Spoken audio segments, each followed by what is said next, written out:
This is what it means about the collapsing, and why actually the Quetzalcoatl energy and the fallen angelics are now having a massive healing, because they were only responding to the program of which they were controlled, not realizing their source.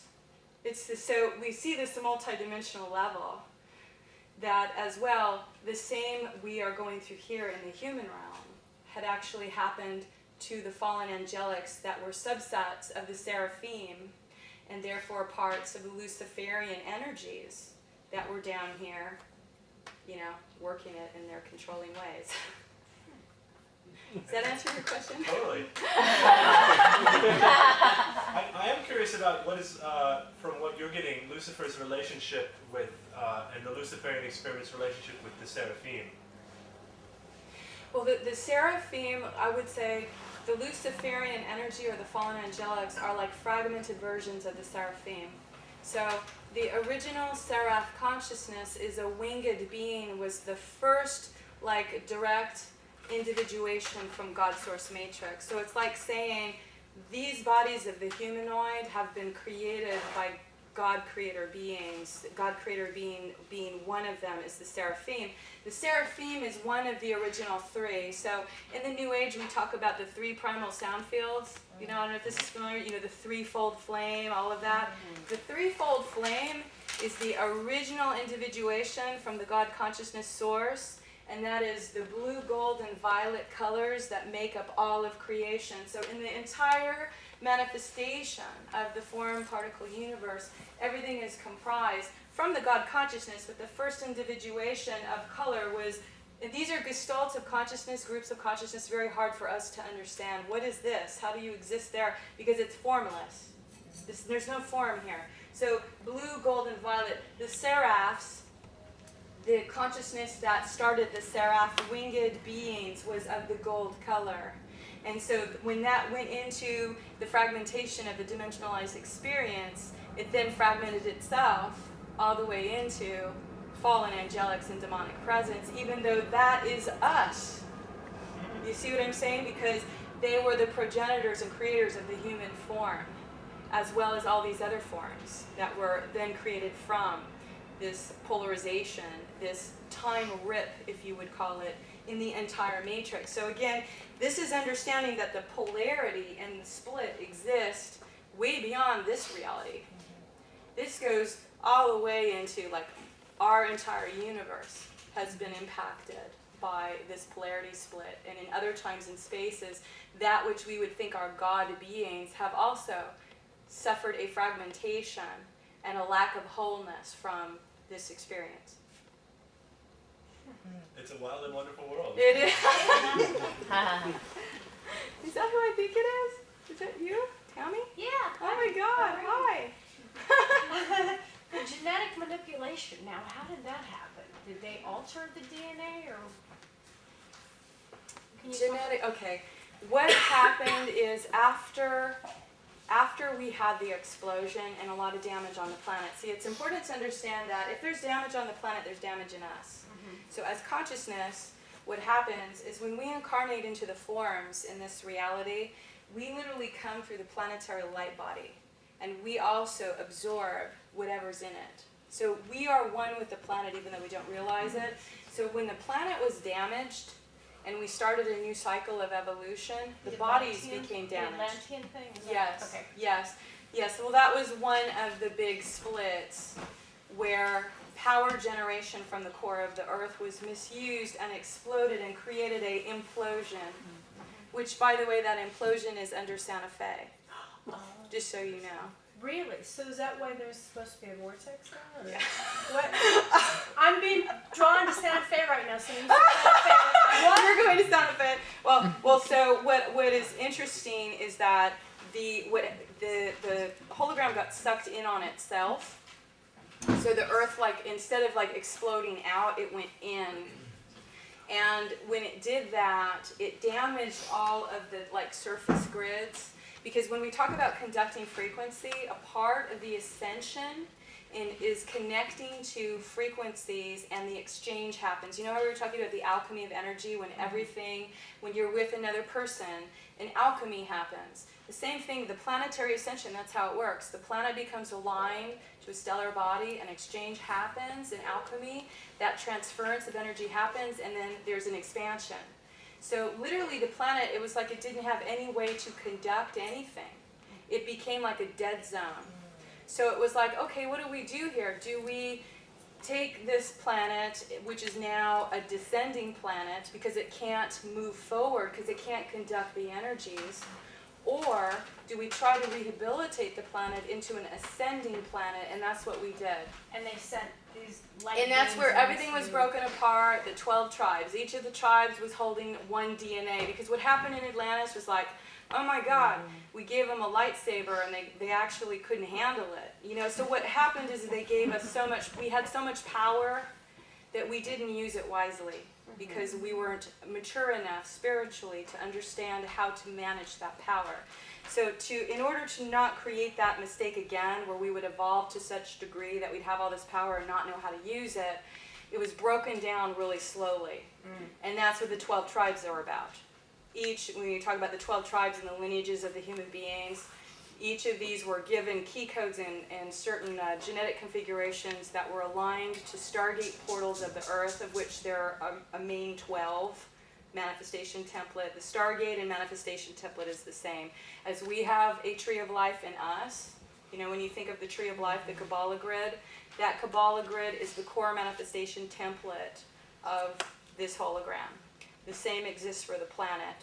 So in each of those 12 stations of identity, the planet had that too. So each of the beings, the 12 tribes, matched the 12 stargates. Each of the tribes would come in and incarnate in a particular body configuration and try to heal the stargate with that code. And so we went through rounds and rounds and rounds of this. But because we were so broken down in our consciousness now, guess who took advantage? Yeah. Oh, gee. Controllers. So basically what the agenda was there is that we forgot we were the consciousness rather than the body. You know, we started to become completely entwined into the physical reality, and as we did so, they genetically altered a lot of our thought processes so that it would just keep perpetuating the program, and we would not be able to expand. We just kept coming in and out of here, not realizing who we were, really. So the humans that play into it, they aren't aware, but it's just circumstances kind of innately pull them into that sort of drama or that sort of... Absolutely. Like what we see going on is the classic Atlantean drama. If you look at what's happening in the world right today, this is the contemporary version, or what's contemporary, it was much more advanced then. But this is a third dimensional version of Atlantis is happening right now. This is it. It's playing out all over again. It's the exact same dynamic, exact same players, just it looks a little different. And so yeah, we're going to finish it this time. What's going to say? So, hi Ryan. You might have just sort of answered this question, but I'm going to ask it. I heard this story that that Siddhartha, when he became the Buddha, when he became enlightened, he gathered around his friends and he told the story and the steps of the 12th petal ever unfolding lotus. Everybody was like kind of awestruck and stunned, but did not get it. And so the story that I heard went that he reduced it down to a duality and sort of yin and yang and Taoism sort of birth from that. And so the question is, what does those 12 petals and the duality of man have to do with the 12th strand DNA and these 12 steps? Absolutely. It's all the same thing. Just say it's said in another allegory or symbology to be able to get that across to the consciousness, because the base of creation in this creation as we know it, I mean it's challenging to say because there's actually much more strands than 12 DNA strands. There's many more. But what's relative to us in this time and space is a base of 12. Everything within creation has a base of 12. So we need 12 times 12 is 144,000, you know, the 12 stargates, the 12 dimensional cycles. And this is why when we're talking about base 12, there's 12 timelines happening, of which we have another level or station of our being having an experience right now. So that's the whole thing about our 12 strands. So I think that was exactly his symbology of that activation of the 12, because the 12 is like the base of all creational mechanics. The template of creation is 12. So when you say 12 points of the heart in the lotus, the heart is literally the breath of God consciousness. Now when you activate the lotus in your heart, you become breathed by God. Many of us are not, because we're not activated at that potential, but everything is emulated in the God image. In breath, the holding is the still point. So as the in breath is the particle universe, everything is breathing in and out. So when we think about creation, in physics this is called fission and fusion. So we have this illusion that we have movement, but everything is breathing in and out. Our reality is turning on and off, but we don't see it. Sometimes you will. I don't know if you see a flicker sometimes.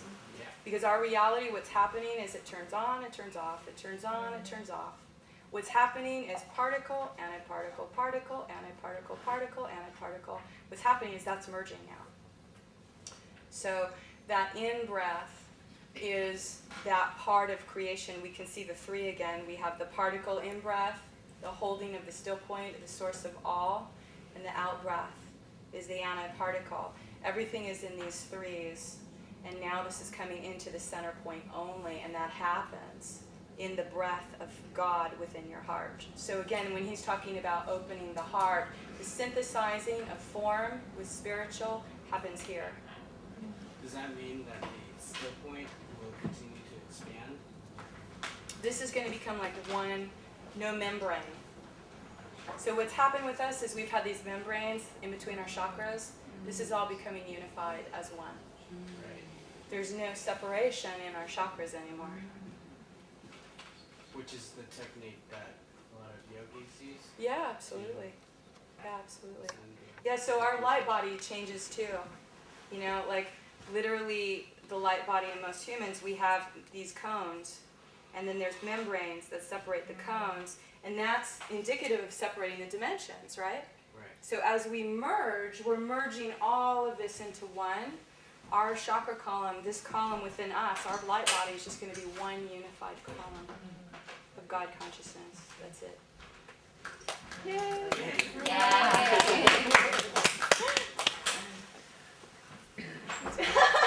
Hi. Hi. I have two questions, and I'm debating which one to ask first. Maybe the one that's more geographical and family-oriented, since we're talking about the Atlanteans, the Lemurians. Mm-hmm. And sort of their connection and all of this, because it sort of came to me that they're sort of under one part of the earth in particular, and there might be activation happening there. Yes. Well, each of us have kind of more of a genetic lineage and connection to like Lemurian or Atlantis or both. The Lemurian connection has a lot to do with its, first of all, the forms were more of an ectoplasm. There wasn't like a carbon biology. It was much more fluid, and was more of what's known as the Eden state, like Edenic state. This was like in terms of the allegory of the Garden of Eden. The Lemurian time was very much like that. So one of the first forms of the human being was in that type of state, and the big seed of the betrayal came from that level of consciousness. So when we are working through betrayal and abandonment issues, this is a very prominent lifetime that comes into our awareness a lot, because it has everything to do with regaining the trust that you lost from your connection with God. So the Lemurian situation was literally, to encapsulate it, was the first like primal memory that was brought into the human being's evolutionary experience of feeling betrayed or forsaken by God. And that created a humongous wound. And that was literally from, if you can imagine, experiencing consciousness fully connected and like not having any awareness of pain or suffering or death or evil or anything.